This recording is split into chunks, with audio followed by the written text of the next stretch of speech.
Doctor Babasaheb आंबेडकरांनी जेव्हा आरक्षणाची संकल्पना मांडली 30 नोव्हेंबर 1948 भाषण नेहमी सांगितलं जातं.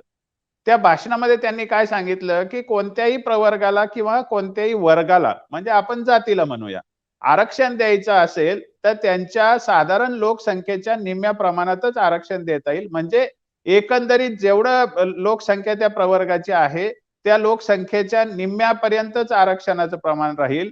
आणि एखादा वर्ग जर आरक्षणात घालायचा असेल, तर त्याच्या लोकसंख्येच्या निम्म्या प्रमाणात राहील. आता ही सुद्धा चुकीची विश्लेषणाची पद्धत झाली. बाबासाहेब आंबेडकरांनी काय म्हटलं होतं, की reservation should be in minority. मग त्याच्यासाठी त्यांनी उदाहरण काय दिलं, की आपल्या देशात समता आपल्याला आणायची आहे.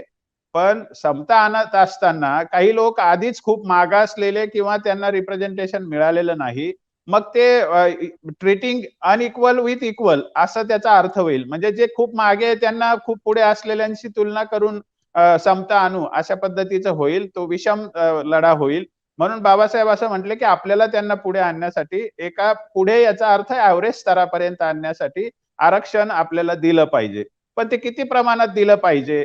तर बाबासाहेब असं म्हटले, की 70% जर तो वर्ग मागत असेल, त्याच्या एकूण लोकसंख्येच्या 100% लोकसंख्या धरली आणि तो 70% आरक्षण मागत असेल, तर मग that is against constitutional mandate. म्हणजे ते घटनेच्या तत्वाच्या विरुद्ध जाईल. म्हणून त्यांनी वाक्य वापरलं, की reservation should be in minority. आता त्या मायनॉरिटीचे 3 प्रकार असतात. मायनॉरिटीचे 3 प्रकार म्हणजे एक मॅथेमॅटिकल मायनॉरिटी असते, जी 50 पेक्षा कमी असते त्याला मायनॉरिटी म्हणू शकतो आपण. दुसरी असते पॉलिटिकल मायनॉरिटी जी आपण इलेक्शनमध्ये वापरतो, की एखाद्याला 30% मतं पडले आणि एखाद्याला 29% मतं पडले, तर तो 30% वाला मेजॉरिटीत असतो आणि 29% वाला मायनॉरिटीत असतो. ती पॉलिटिकल मायनॉरिटी झाली. किंवा आता तिसरी मायनॉरिटी आहे कॉन्स्टिट्यूशनल मायनॉरिटी. आता घटनात्मक मायनॉरिटी म्हणजे आपण अल्पसंख्यक कोणाला म्हणतो घटनेच्या टर्म्समध्ये. समजा मुस्लिम समाज अल्पसंख्या आहे किंवा ख्रिश्चन आहेत किंवा अल्पसंख्य जाती आहेत, असे आपण वारंवार शब्द वापरतो. घटनेमध्ये मायनॉरिटी हा शब्द आलेला आहे. मग त्याचा अर्थ असा होतो, की ते 1/4 पेक्षा पण कमी असलं पाहिजे. म्हणून जेव्हा गजेंद्र गडकरांचं एम.आर. बालाजीचं जजमेंट आलं 1963 ला, त्यामध्ये एक त्यांनी उदाहरण दिलं होतं एका युनिव्हर्सिटीचं. ते म्हटले त्या याच्यानुसार 25% आरक्षण असावं जास्तीत जास्त. आणि एक्सेप्शनल सर्कमस्टन्सेस ते 35% पर्यंत वाढवता येईल. पण इन एनी केस ते जास्ती असू नये. त्यांनी 50% चा आकडा सांगितला तो म्हणजे फार म्हणजे त्यांना इच्छाच नव्हती तो आकडा सांगायची, पण त्यांनी मजबुरीने म्हटले. म्हणजे we are hesitating to mention असं म्हणतात ते. रिलक्टंटली त्यांनी सांगितलं, की 50% वर तर कधीच जाऊ नये. आता ही जर कॉन्स्टिट्यूशनल मॅन्डेटची प्रक्रिया आहे, म्हणजे हे जर घटनात्मक सक्तीचं कलम असेल, तर मग आपल्याला एक समजून घ्यावं लागेल. भारत हा गरीब देश आहे उदाहरणार्थ. मग असं जर काही लोक भारतातले म्हणाले, की भारतातल्या आम्हालाच फक्त रिसोर्सेस पुरत नाही, त्यांनी बाकीच्यांनी आमच्यात येऊ नये. असं जर म्हणाले, तर ते कसं शक्य होईल? या देशात जे काही अवेलेबल आहे, ते सगळ्यांचं मिळून आहे. कोणीही असं म्हणू शकणार नाही, की मला पुरत नाही त्यामुळे मी तुम्हाला देऊ इच्छित नाही. मग जर सगळ्या रिसोर्सेसला हा नियम लागू असतो, तसं रिझर्व्हेशनच्या कोट्याला पण हा नियम लागू असतो. आणि एस-सी, एस-टी या 2 गोष्टीचं रिझर्व्हेशन हे 50 पासून ठरलेलं आहे. त्याचं प्रमाण फक्त 1965 ला महाराष्ट्राने ठरवलं, महाराष्ट्रापुरतं. तर त्याला ते पर्मनंट टाइप रिझर्व्हेशन आहे.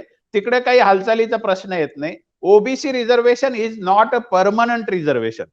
म्हणजे हे इतर मागासवर्गाचं जे आरक्षण आहे, 340 कलम काय सांगतं, की मागासलेल्या वर्गाच्या समस्या समजून घ्या आणि त्याच्यावर उपाययोजना करा. म्हणजे ह्याला परिवर्तनाची सोय आहे याच्यामध्ये. आणि ही इंदिरा साहनीने अत्यंत स्पष्ट शब्दात सांगितलेली आहे, की आरक्षणाला 50% ची मर्यादा हे घटनेचं मूलतत्व आहे.